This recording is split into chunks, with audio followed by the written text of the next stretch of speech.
Hi, hello, and welcome to Shankar IAS Academy's Daily Current Affairs Analysis. We wish you a very, very happy New Year 2026. We hope this new year brings you a lot of prosperity, lot of calm and confidence that is needed to aid your preparation, and we hope you ace this attempt. And with this, we have brought in a new initiative from Civilspedia, that is, we present news every day. Now we are going to compile the news in the format of subject wise consolidation, and we are going to upload it in the first of every month. So the first of every month you will get the compilation of the previous month. So you can click the description box that is given below, and you can access all the PPTs and the PDF that is given for the previous month. With this, on this 2026 and January 1st, we are moving to the topics of the day. The first topic of the day is about the Qin Straight Road. The Qin Straight Road is a Chinese marvel, and it is ahead of its time. We are going to see about how the architecture, the engineering precision was there at that point. And the second is about the Tasmanian tiger. Usually it's the DNA that survives, but here in the case of the Tasmanian tiger, it's the RNA, and let's look into it. And the third topic of the day is in relation to the fossil fuels and El Nino, and how both of them have a relation, and how the fossil fuels have affected the El Nino. Is it in a positive way or is it in a negative way, is what the third news is about. The fourth is about the multipolar nations and the unipolar nations, and how we are going to draw a parallel there. And the fifth topic of the day is the prelims focus. Okay, let's move into the first topic of the day. So as already discussed, the first topic of the day is the Qin Straight Road.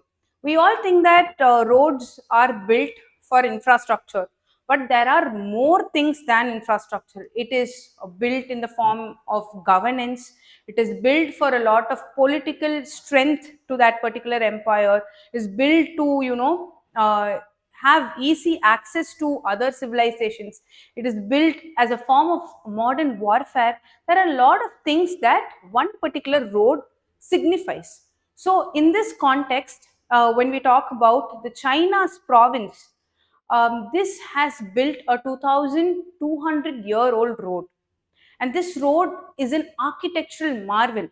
And let's see why and how this Qin dynasty is very, very important for the UPSC point of view. So, archaeologists in China, they have discovered the remains of this ancient road.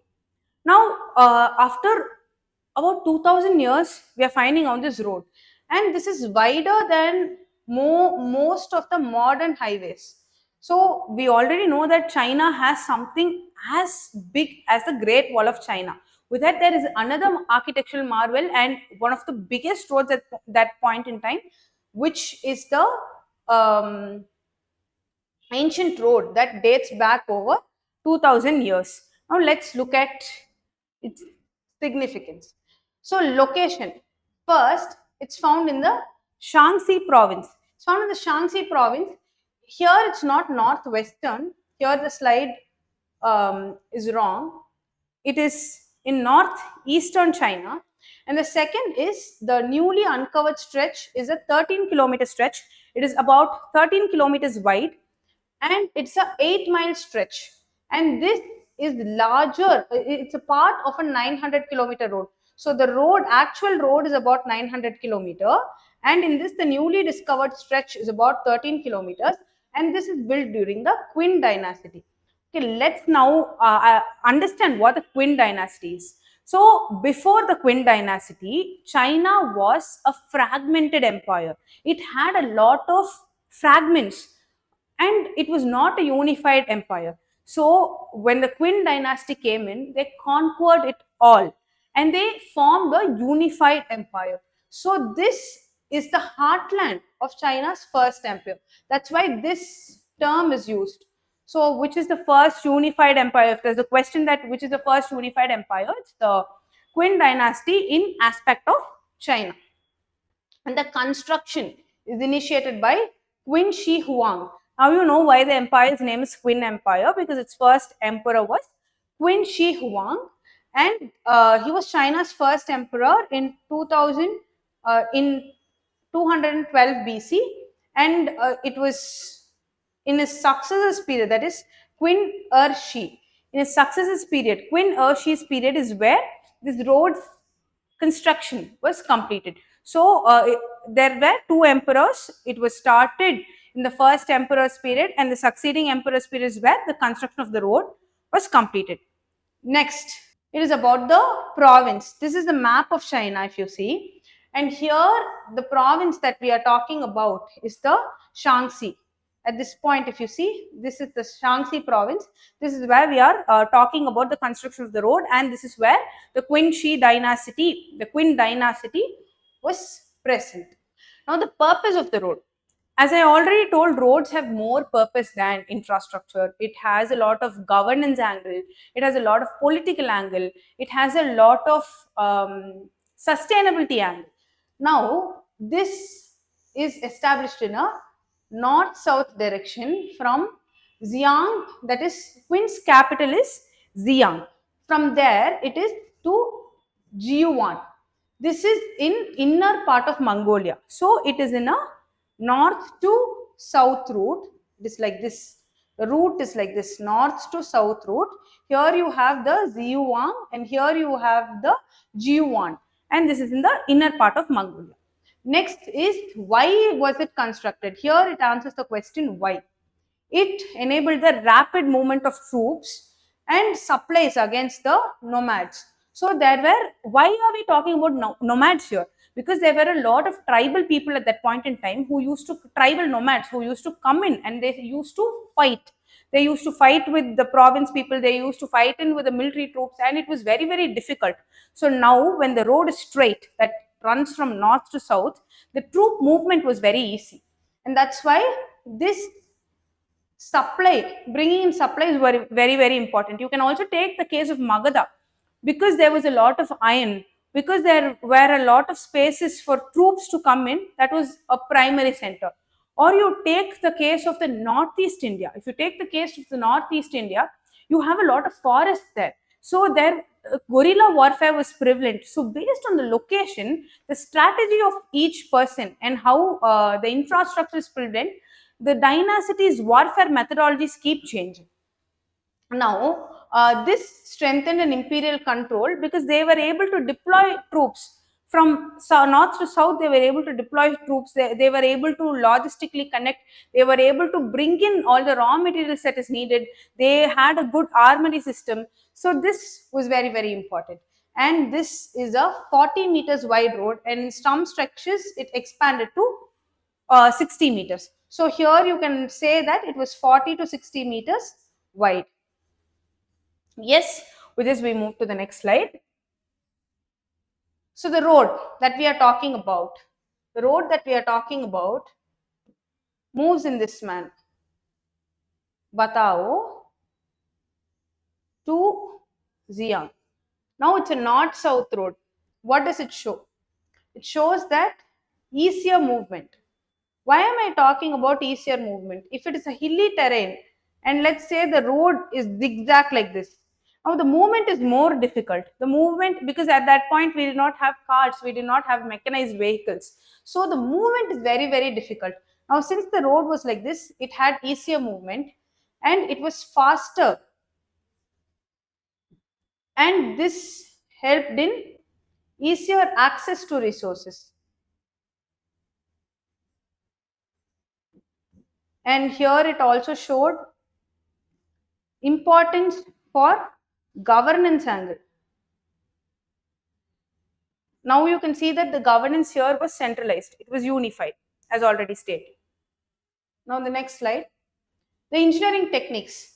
The straight trench passes cut through the terrain. So now as it's straight, as we have already seen, easier movement. Next, the rammed earth slopes reinforced for durability. Now, what is this rammed earth slopes? So earlier when they constructed, if this is the construction mechanism, they used to put in local materials using sand above as layers, one upon another.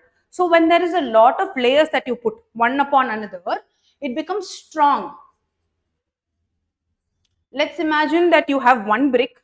Now we have 5 bricks lined upon each other. Now the concrete, it is concrete, it is very, very strong. That's what happens here. Because we have rammed earth slopes, it's a sloping region, but you have a lot of things to support the slope, which is why the durability is high. Next, compacted road beds and valleys for stability. Now, because even valleys and the road beds, because it's constructed in a straight lane, it is a stable point, and valleys are deliberately filled to maintain a level route.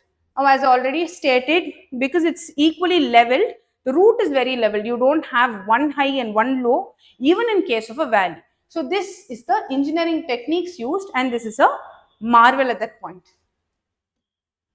Next, the significance. This is the second largest defense project. So you can also use this in terms of any answer when you write about in world history or any other ancient India or art and culture based question. You can talk about how defense projects were done. We talk about a lot of fortifications. Fortification was also a method to defend that particular kingdom. And we talk about buffer stocks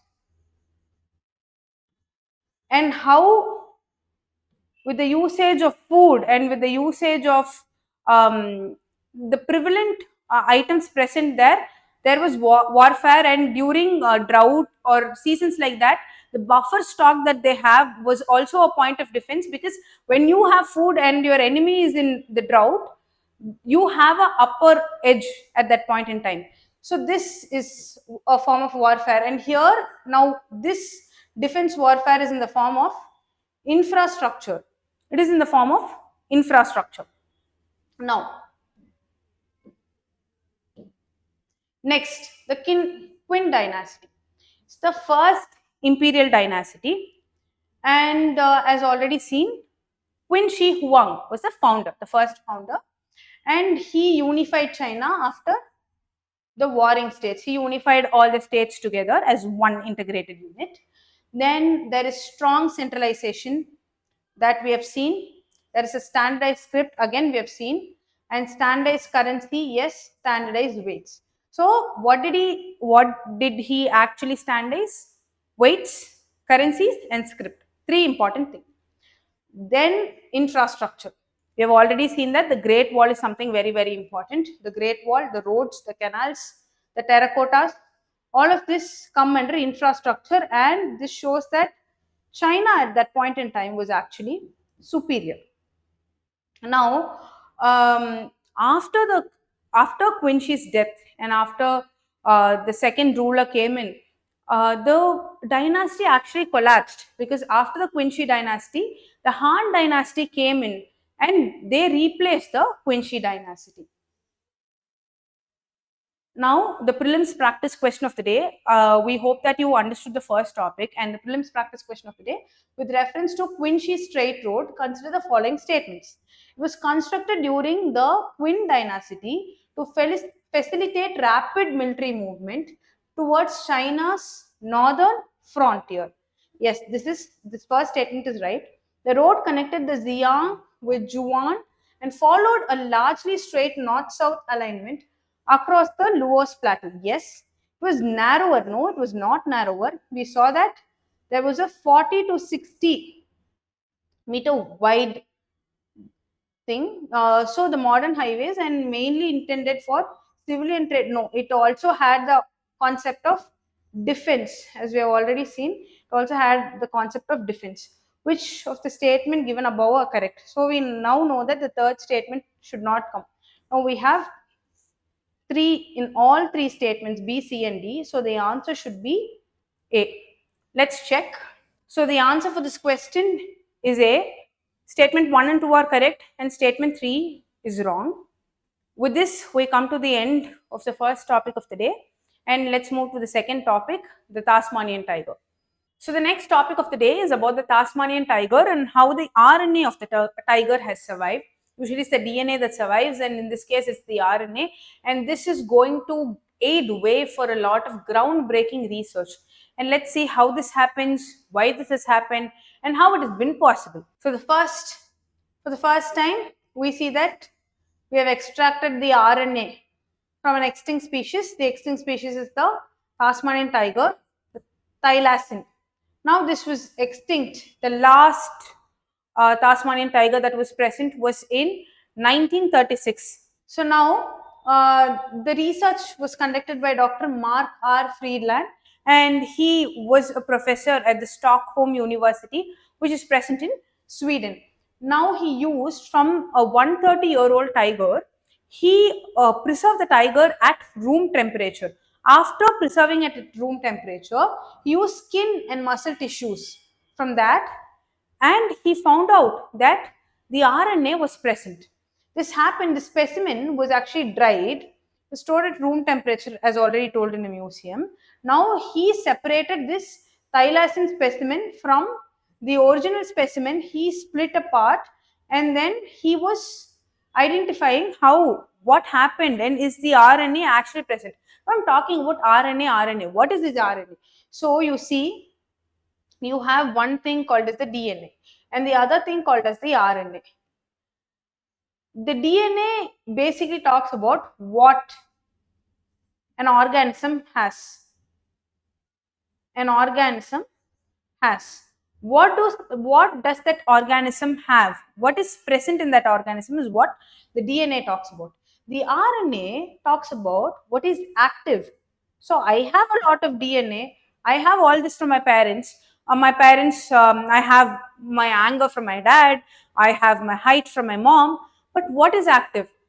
If I have the same height as my mom or the same feature as my mom, that means that is active in my body. So that active part, the active quotient, is what the RNA is all about. Now, this scientists have sequenced this ancient RNA and they have determined a few things. The first is which genes have been actively expressed in different tissues, and the research that they have done based on the Tasmanian tiger was published in Genome Research. This is the name of the magazine. Okay, moving on. The significance. See, RNA reveals which genes were active. We have already seen this. And this enables the study of cell function in extinct species. Usually, when we talk about a species that is extinct, we say that nothing can be identified. Now, this helps in a lot of identification of what? Identification of patterns. It talks about a lot of patterns, a lot of lifestyle of that particular organism, be it any organism. Now, the RNA preservation's proof. See, the first evidence that RNA can survive for 130 years is overturning assumptions about its fragility. Usually, they say that the RNA is very fragile. It does not supersede or it does not come to a point after a particular period of time. Now, this has survived 130 years and it is very, very significant. And there's a new field. See, paleotranscriptomics. Now, what is this? So, this analyzes the gene expression using RNA. This is the study of ancient RNA to analyze all our gene expression, tissues, stress, or disease. We can identify what happened to that particular organism at that period in time. Next, now when we have better genomes, when we study all this, what happens? Now you have a better idea of the genomes. Now you can identify how the genome is coded. Basically, how it is coded is genome annotation. Nothing, it's just a big word. The genome annotation is how it is coded. What is the code of it? So now when you reconstruct something, earlier they only used DNA. Now we can combine DNA plus RNA. Now when you combine both, you get better results. Ancient diseases. Now when you see that this is done based on some RNA virus and some disease, a particular species has been extinct, the detection of RNA viruses, it will hint at long-term pathogen evolution. So if you, let's take the case of COVID-19. We have identified that it is based on a RNA virus, let's say. Then when we see how each strain, now we see how each strain of the virus has changed, we can identify it based on the first evolution to the second evolution to the third evolution. And now it talks about the conservation and ethics. It highlights the irreversible loss from extinction. So now we have already seen that it has been extinct for a point of time. Now, when we can bring it again, this raises a form of ethical issue as well. For example, like museum samples, you see that there are a lot of museum samples. Let's say that I preserve a human skull in the museum. Now, there's also a point and a question, as in, can I preserve the skull of a person inside a museum? No matter how dated it is, if it has some significance and I am storing it in, now it's an ethical dilemma. Who gives the right to store, and do we have to have some ethical code of conduct? So now this, if we bring in back that species, that will also raise ethical issues. If we conserve a species, when it comes to a human species conservation or an RNA species conservation, or the strain of some disease based conservation, it all brings in a lot of ethical issues. And yes, we spoke about de-extinction as well. Next is about thylacine, also called the Tasmanian tiger or wolf. This is the largest carnivorous marsupial in modern times. So basically, it carries the young one in a pouch. So that's what we are talking about here. The appearance, it has a short hair, it is a brown, it has a sandy brown coat with, so if this is the sandy brown coat, it will have like 15 to 20 stripes on its back, and even on its tail it will have like stripes. Now marsupial traits, both sexes will have pouches. So female will have it in backward facing and male will have it in a protective sheath form. Now the behavior is, it is nocturnal, it is very active at night time, solitary, it likes being alone, it is crepuscular, and it is a predator, and it predates over small marsupials. It predates over small marsupials. Next, we see this is the Tasmanian tiger, thylacine, with its mouth open. Now, this is the front part. We'll see when it comes to the back part here, it will have a lot of stripes. Let's move to that point. So, this is the Tasmanian tiger. You see that at this point it has a lot of stripes, and even in the tail region, the tapering region, you see that it has a lot of stripes.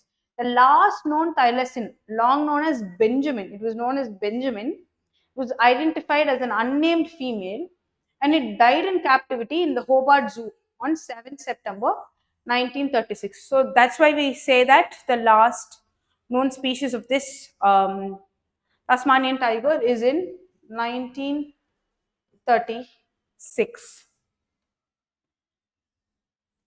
Now we come to the prelims practice question of the day. With reference to the Tasmanian tiger, consider the following statements. The Tasmanian tiger is the largest carnivorous marsupial of recent times. We saw this exact statement in the PPT, so this must be right. It went extinct primarily due to competition with the dingo and intensive hunting by European settlers.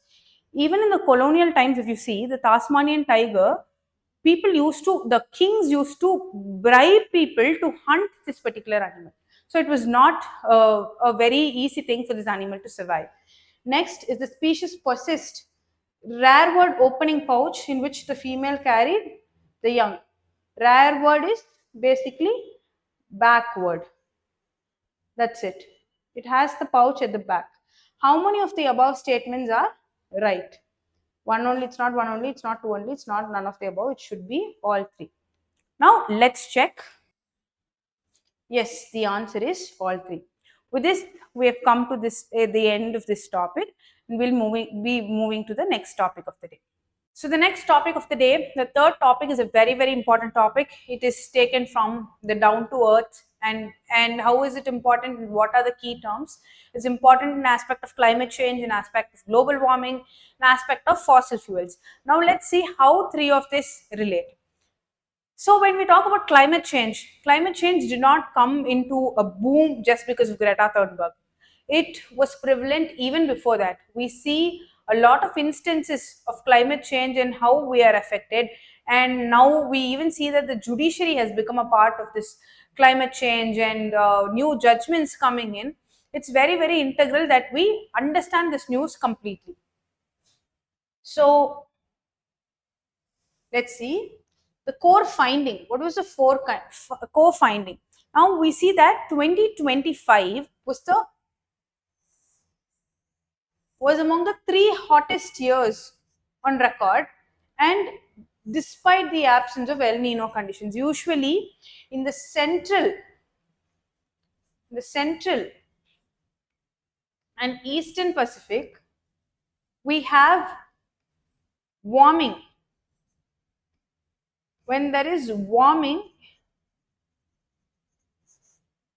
the atmosphere also becomes warm, and there's a condition that is the El Nino.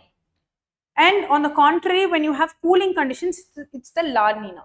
Now, this indicates that the anthropogenic greenhouse gases. Now, what is this anthropogenic? Anthropogenic is nothing but man-made.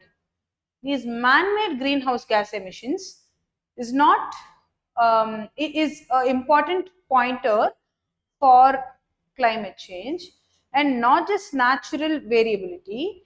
And in recent times, the extreme weather happens because of a lot of anthropogenic activities. Now, with this core finding, let's talk about the key observation of the extreme weather events in 2025. Now, we see, before we dive deep into all this, you see here we have heat waves, here we have floods and storms, here we have droughts and wildfires, here we have WWA data. All these has happened without the influence of something called as El Nino.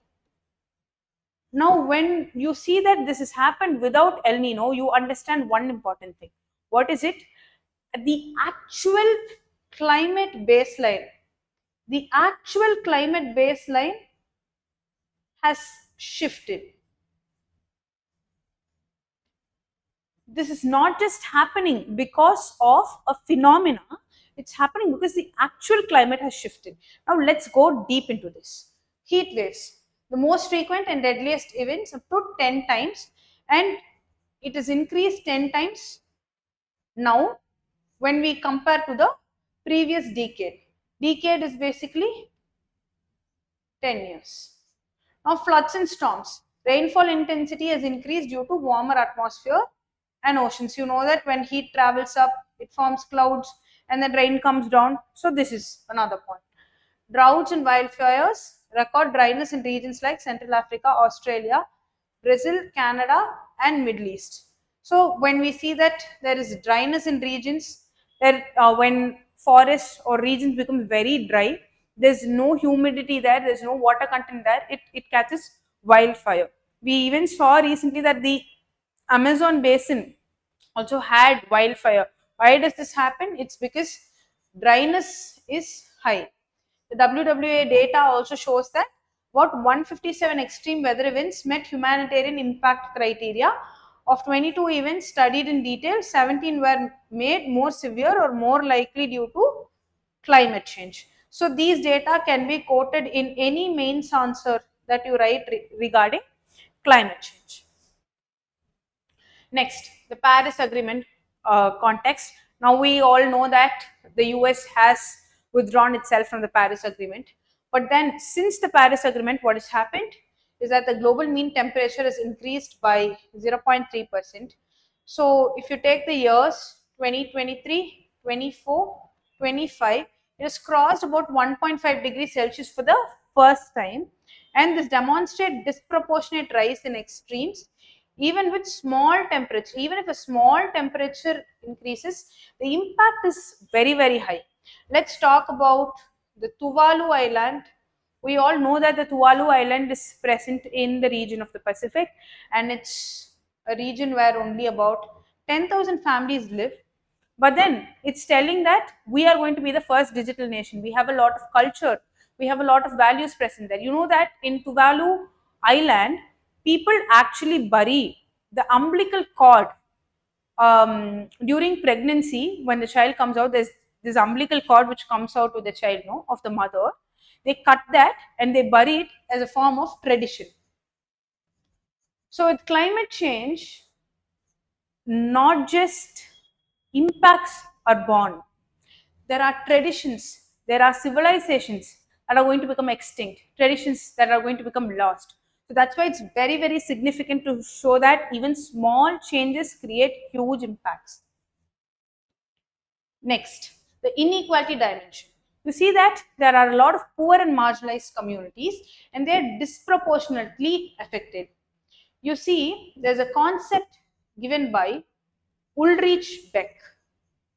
He talks about the concept of a risk society. So, what is the risk society? He says that because of man-made causes, there a certain set of people are under risk, and there is a coping capacity. So, there is only up until a point, just like carrying capacity, only until a point they can cope. Now, when they are marginalized communities, they are affected more. If I am rich, I can move to another place. I can afford another place. Now, imagine people who are in slums, or imagine people who are in the coast, or imagine people who do not have access to resources. Now they are disproportionately affected. This is a social angle. Now global south faces higher vulnerability, and we have data caps, that is we have limited weather stations, we have weaker climate models. So this is also very, very important to remember. El Nino, as already stated, it is the warming, it is the periodic warming of the central eastern equatorial Pacific. This typically raises the global average temperature. And in the 2025 context, La Nina and it or neutral conditions, we either say La Nina you can remember as cooling, comparatively cooling condition, or neutral conditions prevailed, yet the temperature remained extremely high. So that's why when we talk about the baseline shift without El Nino, it's very, very disturbing in a context. Inference is that it confirms that the natural variability alone cannot explain 2025's warming. Now, World Weather Attribution, WWA, World Weather Attribution. It's an international scientific collaboration. It's found in 2015. It conducts event-based attribution. What does it assess? What does it assess? First, whether the climate change is increased, or is it the intensity of specific extreme events? Is it specific, or does it have any actual reason? The institutions involved include Imperial College London, Royal Netherlands Meteorological Institute, and it uses peer-reviewed climate models and observation data. So with this, we have come to the prelims practice question of the day. We have to understand that when the baseline shift happens, this particular news can be used in a lot of examples. When you're writing about history, you can actually relate the climate during that particular stage and how much time it took to actually shift, and now how the climate is actually shifting very fast in the context of GS2. You can talk about how the judiciary is intervening in the environment angle, and how the judiciary actually plays a role, and it says that there is a right to decent environment that you are in, and how it basically talks about Article 21. And this news can also be linked to agriculture and how the climate change will affect crops in GS3. You can also talk about an ethical angle, where I spoke about the risk society by Ulrich Beck, and how this risk society is unequal, and how it creates a kind of difference between the rich class and the marginalized class. So with this, we will move to the prelims practice question of the day. With reference to El Nino and ENSO, consider the following statements. El Nino is characterized by abnormal warming of the surface waters in the central and eastern equatorial Pacific Ocean. It's a warm phase of ENSO phenomenon. ENSO events originate in the Indian Ocean. No, it does not originate in the Indian Ocean. It's directly, no, it does not directly alter the strength and all. It is indirect. It indirectly alters the strength of Indian monsoon to changes in masculine high. So this statement is absolutely wrong. So 2, when you have 2, you can like take it. The answer should be 1 only. Let's check. Yes, the answer is 1 only. With this, we have come to the end of this topic and we are going to move to the main topic of the day. The main topic of the day shows that the world is not become more peaceful. It's become less dominated by one power. And that's what the entirety of this article is about. So let's see. The core argument is that the global order is multipolar in structure, meaning that there are a lot of power dominances and it also exhibits a bipolar dynamic. Bi here itself means two. The bipolar dynamic is driven mainly by the US and China rivalry, with Russia as a great swing power. Now, earlier in 1991, after the 1991, after the Cold War, US emerged as a great power. It has great dominance in a lot of spectrums. You can talk about the emergence of WTO or World Bank or IMF. There are a lot of facts that you can substantiate this with. Now, if you see China, it has technological power. Yes, it has technological power. In terms of India, it has diplomacy and strategic location.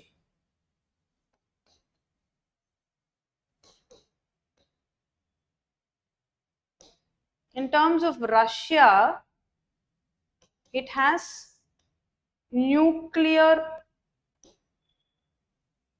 superpower. In terms of EU, it has regulatory power. Now each of this country has a different superpower that is present. The triggering developments. Now with this we have to talk about the triggering developments. The largest US troop mobilization was in the Caribbean in decades. And in 2025, the US national security strategy it prioritized the Western Hemisphere over Europe and the reassertion of the Monroe Doctrine. So the Monroe Doctrine is basically showcasing that US is an isolated entity and no other entity is allowed to come and affect it or colonize it. That was the Monroe Doctrine earlier. This is done to counter China and Latin America. So basically what it says is, see, first there was a unipolarity that exists, meaning there was a dominance. Now the dominance is moving to a balance. The United States strategic retrenchment and offshore balancing is that reduced willingness to act as Europe's primary security guarantor. It encourages Europe to shoulder its own defense burden. Yes, Europe is shouldering its own defense burden. It focuses on consolidating influence in near abroad, that is in the Western Hemisphere. So now when there is a relative decline, it is not absolute weakness. That is, there is a long-term great power competition with China. Everybody, because China has a lot of manufacturing hubs, it became a very big superpower. Now this is why we have bought in the Atmanirbhar Bharat or self-reliance. Yes, to become a manufacturing superpower ourselves. Now the implication is that the weakening of alliance-centric liberal order and there's a greater burden on the regional powers and the regional powers allies. Now China's rising power is that it's the world's second largest economy, that is 66% of approximately US's GDP. It converts economic power into military capability because it has the largest navy. This has the largest navy by ship count, and as regional hegemony in the East and Southeast Asia. The long term aim is that China centric global order, that is Rushdosi's thesis. Now, what is this Rushdosi thesis? The first is defend. Remember it like this. This is the first is defend. The second is parallel power, and the third is displace. As per what Rashtoshi says, first is that you have to defend a superpower. Let's say in case of China, it wants to defend US being superpower. Then it wants to become a parallel power. After that, it wants to replace and displace US. This is the long-term aim, that is China-centric global order. This is what is Rashtoshi thesis. You can use this anywhere in IR. So next is Russia. See, it is economically weaker, but it's strategically pivotal. You also see this because of the wars that happen. It is resource intensive.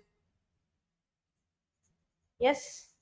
Strength is that nuclear power, energy resources, the geography, and the willingness to use force.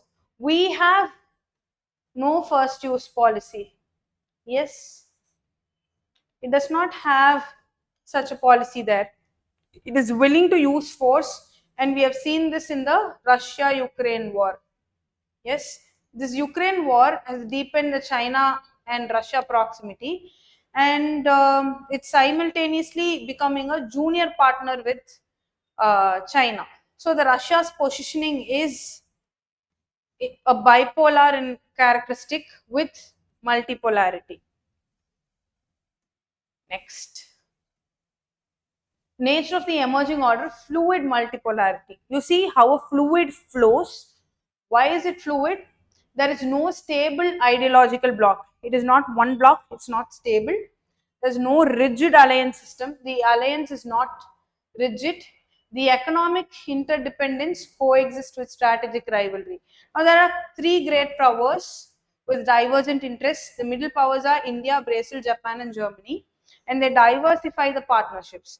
And the global governance institutions, they lag behind the power realities. This is see, they say history repeats itself, right? Order resembles 19th century balance of power, not post 1945 institutional order. So it says that all that we have seen, the divergent interests, the institutions, it resembles the 19th century balance of power. But post 1945, it's changed. So there is a resemblance, but there is also change. It is coexisting. Systemic challenges is that we do not have a clear demarcation of the red line. So there is strategic instability. There's weaponization of trade, technology, and finance. This is happening, and now you can also relate this to the AI advancement. Black markets, prevalence of black markets, access to terrorist organization. This can also be done using AI and advent of social media. You can relate both these angles. This is something that you can use in a lot of answers. Then weakening of multilateral institutions, UN, WTO, yes. Developing middle power, increase pressure to choose sides, reduce predictability and security guarantee, fragmentation of global supply chains.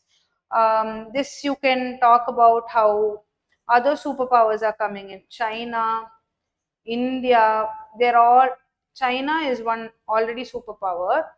You can talk about India, Japan. So alternative manufacturing hubs.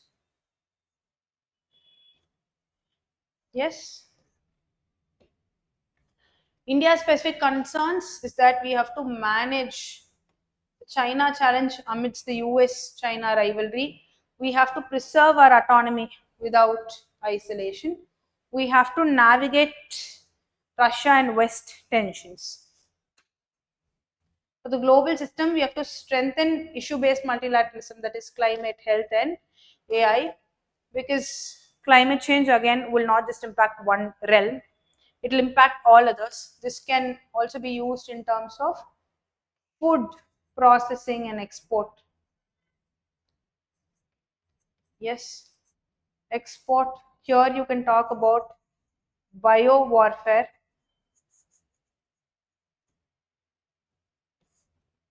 and advent of AI, I've already discussed. Avoid rigid block formation, promote flexible coalition, reform global institutions to reflect power distribution. This is done. We have to maintain multi-alignment, leverage roles as balancing middle power. This is also understandable. Multi-alignment is also okay. We have to align between all the organizations. We have to invest in economic, technological, and military capacity to shape outcomes. This is this is basically way forward. You can also use the word strategic autonomy model. This is basically the way forward. So the core takeaway is the world is no longer unipolar, as already mentioned. It's not yet stably multipolar as well.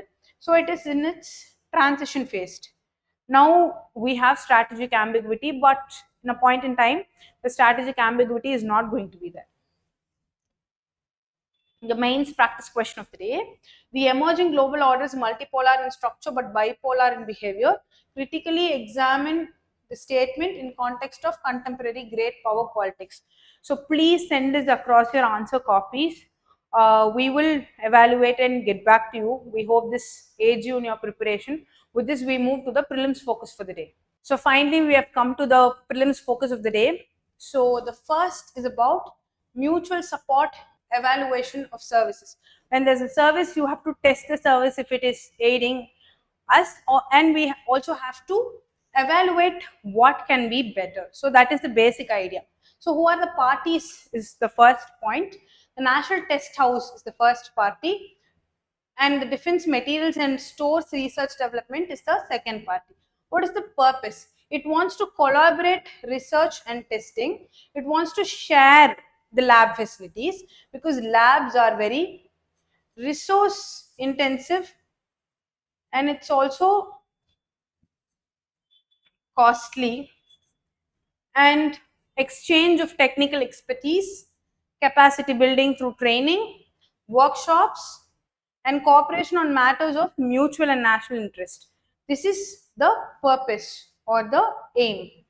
The significance is that it strengthens self-reliance or Atmanirbhar Bharat and national development through institutional collaboration. Basically, collaboration is the major point here. This is the first topic. The second is about, in addition to that, supplementally, it's about the National Test House. It's under the Department of Consumer Affairs, Ministry of Consumer Affairs, Food and Public Distribution. The accreditation is NABL accredited, BIS recognized. It was established in 1912. The network is regional laboratories across India. Objective is that it provides testing, inspection, quality assurance for industrial and consumer products as per national and international standards. This is the objective. So it provides testing, inspection, quality assurance for industrial. This is important. It's for both industrial and consumer products as per national and international standards. This is the National Test House. The Defense Materials and Stores Research and Development establishment. It's a laboratory of defense and research development, that is basically the DRDO. It's established in 1929. In the earlier slide, we saw that it was established in 1912, the National Test House. But this is established in 1929, so this is later. This is to engage in research development of non-metallic materials, including polymers, composites, elastomers, ceramics, technical textiles, fuels, lubricants, and other specialty materials critical for defense applications. Prelims question. Consider the following statements about the National Test House.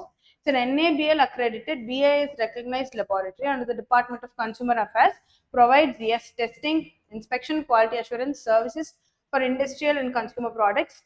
NTH was established in 1912 and operates through a network of regional laboratories across India. Both the statements are right, so the answer should be both 1 and 2. Let's check. Yes, the answer is both 1 and 2. With this, we have come to the end of today's video. And again, wish you a happy new year, happy and prosperous new year. And we hope all of you would clear this year and have all the confidence, wealth, and prosperity, and have a very happy new year again. So we hope you like our new initiative as well. Do not forget to click the description link and make use of our materials. Again, please like, share, subscribe to our video, share it to your friends, and we hope that this year you will have even more newer initiatives that come along the way. Thank you.